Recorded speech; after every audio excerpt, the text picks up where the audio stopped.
একটা জগা খিচড়ি পরিবেশ, জোরে করেন ঠিক কিনা? হ্যাঁ, এই পরিবেশকে আমরা যদি উন্নত পরিবেশে নিয়ে যাবার চাই, তাহলে মানুষের সংবিধান, মানুষের আইন দেওয়া সম্ভব না, কেবলমাত্র আল্লাহর কোরআনের আইন লাগবে। জোরে কোন কথা ঠিক কিনা?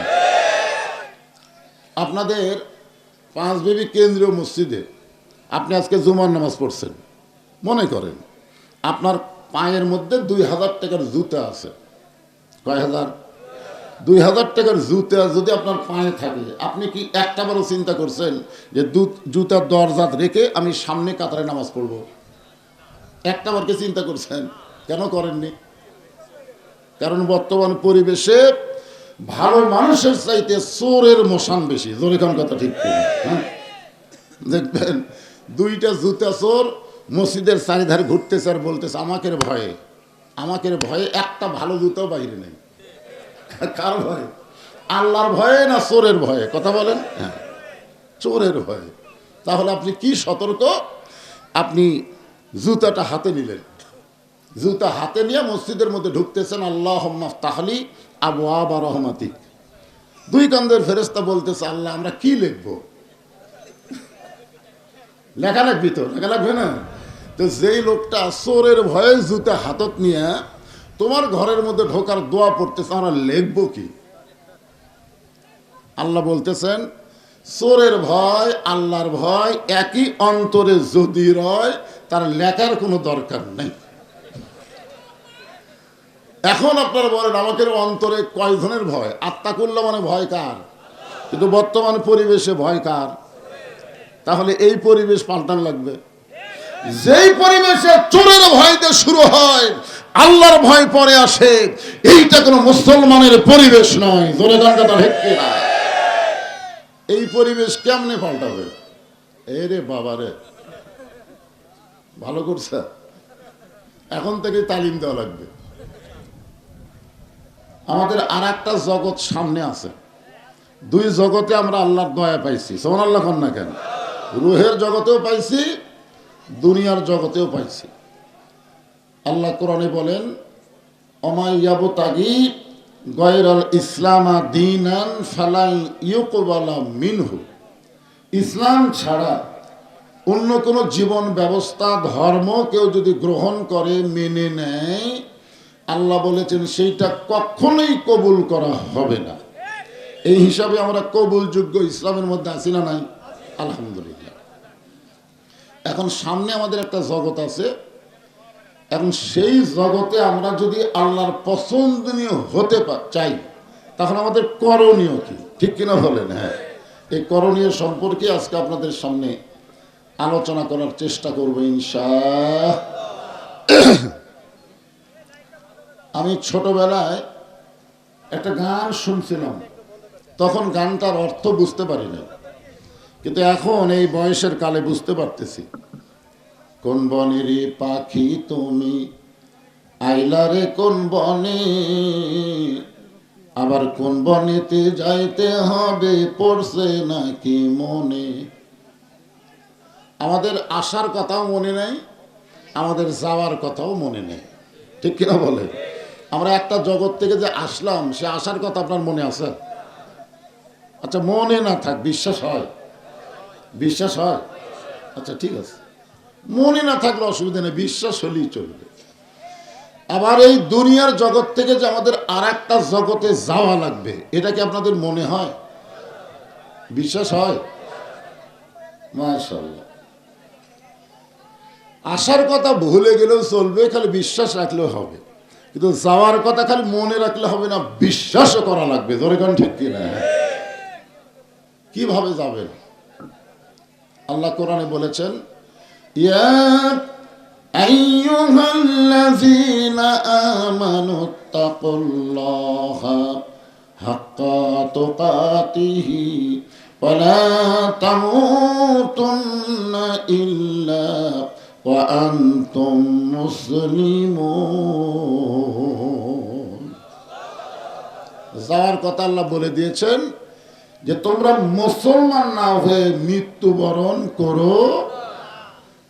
এখন একটা কথা চিন্তা করি যে আমরা তো মুসলমানের ঘরেই জন্ম নিলাম, ঠিক কিনা বলেন? এখানে আয়াতটা নাজিল করছে আল্লাহ কি মুশরিকের জন্য? ইয়া আইয়ুহাল মুশরিকুন আছে, ইয়া আইয়ুহাল মুনাফিকুন আছে, ইয়া আইয়ুহাল্লাযিনা আমানু আছে। মানে আমাদেরকে লক্ষ্য করি আল্লাহ বলতেছেন যে শুধু মুসলমানের ঘরে জন্ম নিলেই তোমরা মুসলমান হয়ে মরতে পারবা না। মুসলমান হয়ে মরতে গেলে তোমাদের দুইটা আমল করা লাগবে। ধরে কোন কয়টা? একটা আমলের নাম হচ্ছে আত্তাকুল্লাহ, ভয় করতে হবে কার? আর একটা আমল হচ্ছে হাক্কা তুকাতিহি, শুধু ভয় করলে হবে না, নিয়মের মধ্যে নবীর তরিকা মোতাবেক আল্লাহর হুকুমের ভয় করা লাগবে। ধরে কোন ঠিক কিনা? এখন আপনারা বলেন আমরা মুসলমানের ঘরে জন্ম নিলাম ঠিকই, কিন্তু জন্ম নেওয়ার পরে আমরা যে পরিবেশ পেলাম, বর্তমানে যে পরিবেশে আমরা বসবাস করতেছি, এটা আপনাদের কাছে কেমন মনে হচ্ছে? আগুনে হাত দিলে কি আপনারা বুঝবার পারেন যে তাপ লাগে? বুঝবার পারেন? পারেন? আচ্ছা, যদি কেউ বলে আমি কিছুই বুঝি না, তাহলে তো তাকে বুঝান কঠিন। এখানে একটা যুক্তি দিলে আপনারা বুঝবেন। মনে করেন যে মুসলমান সন্তান জন্ম দিল, কে জন্ম দিল? কিন্তু হিন্দুর বাড়িতে লালন পালন করতে দিছে, 10 বছর পরে সন্তান মুসলমান ফেরত নিছে। আপনারা বলেন তো এই সন্তানকে আল্লাহ কবে না ভগবান কবে? তার মানে কি বুঝলেন? আবার যদি কোনো হিন্দু সন্তান জন্ম দিয়ে মুসলমানের বাড়িতে লালন পালন করতে দেয়, 10 বছর পরে হিন্দু যদি তার সন্তানকে ফেরত নেয়, ওই কি ভগবান কবে না আল্লাহ কবে? তাহলে কি বুঝলেন? যে জন্ম দিলেই হিন্দু মুসলমান হয় না, হিন্দু মুসলমান হয় পরিবেশের কারণে। ধরে কোন ঠিক কিনা? তো মুসলমানের ঘরে জন্ম নিয়ে আমরা যে পরিবেশে আছি, এই পরিবেশ কি হিন্দুর পরিবেশ না মুসলমানের পরিবেশ? আপনাদের কি মনে হয়? তাহলে এখানে আল্লাহ বললেন যারা আমাকে বিশ্বাস স্থাপন করেছো, মুশরিকদের বলেনি, মুনাফিকদের বলেনি, কাফেরদেরকে বলেনি, আবার ইয়া আইয়ুহান নাস আল্লাহ বলেনি, যে সমস্ত মানুষকে লক্ষ্য করে আল্লাহ বলেনি। আল্লাহ বলেছেন শুধুমাত্র যারা আল্লাহকে বিশ্বাস স্থাপন করেছো, তোমাদের জন্য ওয়াজ হচ্ছে আত্তাকুল্লাহ, ভয় করতে হবে কার? আল্লাহ। অন্য কারো ভয় থোয়া যাবে না। আপনাদের 5 বিবি কয়তলা বলতে পারি আছে? কয়তলা? আচ্ছা 6 তলা। আচ্ছা ওই পর্যন্ত বলতেছি, কয়তলা? 6 তলা পর্যন্ত বাড়ি আছে। আপনারা কি কোনোদিন দেখছেন ওই বাড়িওয়ালা বাড়ি করার জন্য কারো কাছ থেকে দান চাচ্ছে? সব দেখছেন? এ ভাই আমি 4 তলা করে 2 তলা পারতেছি না, তোরা একটু দান কর ভাই, আমি বাড়ি করবার চাই। আল্লাহ কই ক্যারি, যেই দেশে মানুষ 6 তলা 5 তলা 10 তলা বাড়ি করে, একটা টাকাও ভিক্ষা করে না, আর আমার ঘর করবার যায় ভিক্ষা করে, কারণ কি?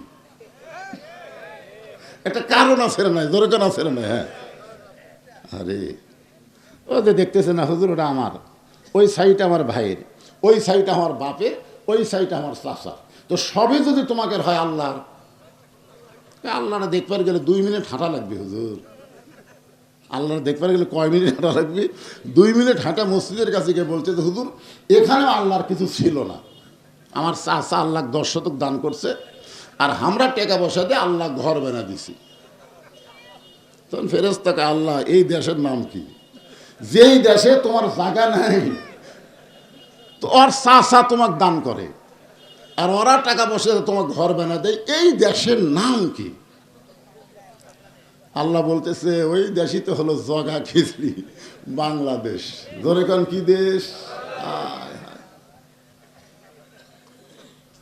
আওয়ামী লীগের মধ্যে যারা নামাজ পড়ে, বিএনপির মধ্যে যারা নামাজ পড়ে, জামাত ইসলাম, তাবলিগ, পীর মুরিদি যারা নামাজ পড়ে, ওই মসজিদের ঘরের মধ্যে গেলে সবাই এক কাতার হয়। ধরে কোন কয় কাতার?